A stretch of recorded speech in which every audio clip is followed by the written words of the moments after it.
ಎಲ್ರಿಗೂ ನಮಸ್ಕಾರ. Welcome back to Chetana Kantharaj blogs. ಇವತ್ತು ನಾನು ನನ್ನ ಹಸ್ಬೆಂಡ್ಗೆ ಪ್ರ್ಯಾಂಕ್ ಮಾಡೋಣ ಅಂತ ಇದ್ದೀನಿ.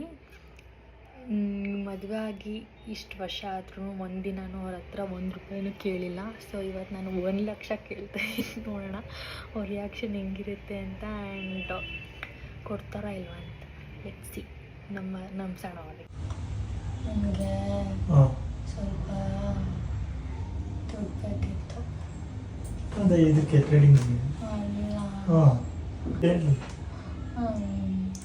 ಅವತ್ತಿಂದ ಒಂದು ಆಸೆ ಇತ್ತು.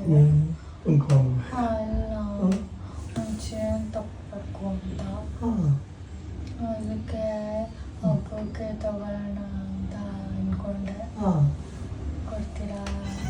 ಕರೆಕ್ಟಾಗಿ ಚೇಂಜ್ ಅಲ್ಲ, ಕರೆಕ್ಟಾಗಿ ಚೇಂಜ್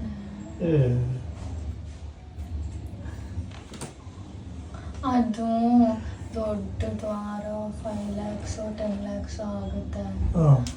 ಅದಕ್ಕೆ ಅಷ್ಟೆಲ್ಲ ಇನ್ವೆಸ್ಟ್ ಮಾಡೋಕ್ಕಾಗಲ್ಲ. ಅದಕ್ಕೆ ಸಿಲ್ವರ್ ಜ್ಯುವೆಲ್ರಿ ಬರುತ್ತಲ್ಲ,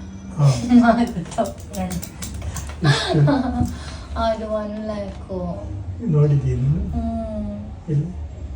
ಒಂದು ಗೂಗಲಲ್ಲಿ ಅಂಗಡಿಗೆ ಹೋಗಿ ವೆರೈಟೀಸ್ ಇರುತ್ತೆ. ಸಿಲ್ವರ್ ಜ್ಯುವೆಲ್ರಿ ಹಬ್ಬಕ್ಕೆ ಹಾಕೋಬೋದಲ್ಲ ಅಂತ. ಈ ನಾಳೆ ಹಬ್ಬಕ್ಕೆ ಸಡನ್ ಆಗಿ ಯಾವತ್ತು ಇಲ್ಲ. ಕೊಡ್ತೀರಾ? ಓಕೆ, ಕೊಡ್ತೀರಾ? 1 lakh ನಿಮಗೂ ಬೇಕು ಅಂದರೆ ತಗೊಂಡ್ಬರ್ತೀನಿ. ಕಳಿಸ್ತೀನಿ ಬಿಡಿ. ಈ ಸ್ಯಾಟರ್ಡೆ ವೀಕೆಂಡ್ವರೆಗೆ ಕಳಿಸ್ತೀನಿ. 1 lakh ಇವತ್ತೇ ಕೊಡೋಕ್ಕಾಗುತ್ತಾ? ಇವತ್ತು ಟ್ರಾನ್ಸ್ಫರ್ ಮಾಡೋದಕ್ಕಾಗುತ್ತಾ ಗೊತ್ತಿಲ್ಲ. ನೀವು ಪ್ರ್ಯಾಂಕ್ ಆದ್ರಿ. ಯಾಕೆ ನೋಡಿ ವಿಡಿಯೋ.